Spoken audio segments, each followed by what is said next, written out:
अरे जाने मन जरा अपना घूंघट उठाओ। अरे राजा जी पहले मेरा मेन्यू समझ लीजिए, उसके बाद आगे बढ़िए। तो फिर बताइए कैसे घूंघट उठाए जी। घूंघट उठाने से पहले आप एक दबाइए जी। फिर उसके बाद क्या करना ये बताओ ना।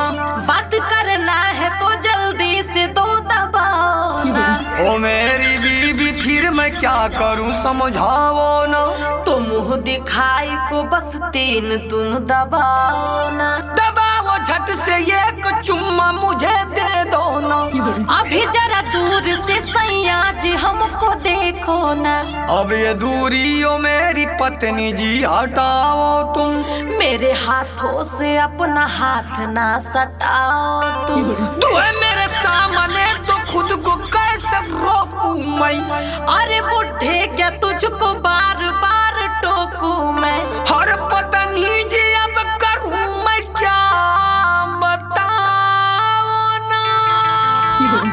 मेरे पति देव मुझसे जुड़ने के लिए मुझे कोई अपना आईडी प्रूफ दिखाओ ना।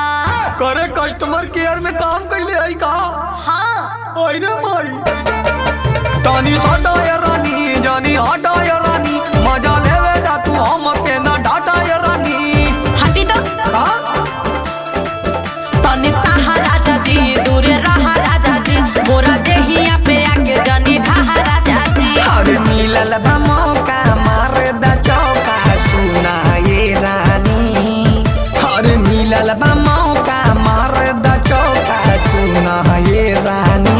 पलंगिया हिलिए रानी तमाजा मिलिए रानी। पलंगिया ना हिलिए राजा नमाजा मिलिए राजा।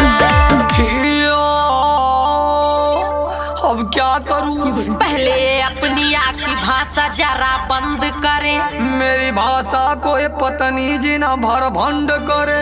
अभी तुमको कई पड़ाव से गुजरना है। अच्छा क्या रात भर मुझे यही सब करना है। मैं जैसा कहती हूँ वैसे ही करते जाओ तुम। मेरी जज्बात का खिलवाड़ ना बनाओ तुम। मुझे कई कस्टमर को देखना भी पड़ता है। ऐसी बातों से तेरी जी मेरा ही डरता है। मेरे प्रश्नों का तो उत्तर तुम्हें देना होगा। अभी कब तक ये टॉर्चर मुझे सहना होगा। हम अपने कस्टमर को पहले खूब झेलाते हैं। हमें तरसाती हो क्यों हम तो तेरे साथ हैं। अभी तुझसे मुझे कुछ और भी करवाना है। अरे कब से पता रही है तू मुझे ये दूर रहने का बस तेरा एक बहाना है। ऐसा नहीं है तो कैसा है। अरे तू मारू हमारा सोचा तो रनिया कैसे के दिलवा मानी हो। तो के ना देखब तो के निरेखब बोला ये दिलवा जानी हो। और सुना ये राजा ये मोर करे जाऊं जाहू ने ये निहे आना। बुझा पानी सब तोहर चला के दूर से जान बतियाना। अरे कहा तो बेमारी के वारी में कीलिए रानी। अरे कहा तो बेमारी के वारी में कीलिए रानी। पलंगिया हिलिए रानी तमाजा मिलिए रानी। पलंगिया ना हिलिए राजा नमोजा मिलिए राजा। एक्सक्यूज मी कृपया इंतजार करें। हाय रब्बा मेरे मैं फंस गया कहाँ आया कर। मेरे पति देव थक गई मैं तुम्हें समझा कर। मुझे समझाओ ना अब पास मेरे आओ तुम। तो मछली की तरह ऐसे न तड़फड़ाओ तुम। हाजी मेरे सब्र की गाड़ी देखो अब चल रही है। अजी जरा रुकिए ना अब इतनी भी क्या जल्दी है। कहा तो रात रानी तोहरे कोरवे में हम सूत जाई। उठा जल्दी से ना त गोड़वा हमर टूट जाई। लगता सारा हमर गनना ठीक ना बैठल।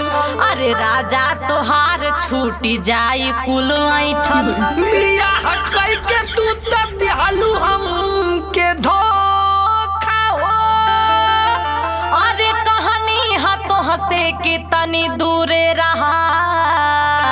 हाई अपन जज्बात तनी रोका हो। नहीं हो सकता ना। क्यों नहीं हो सकता?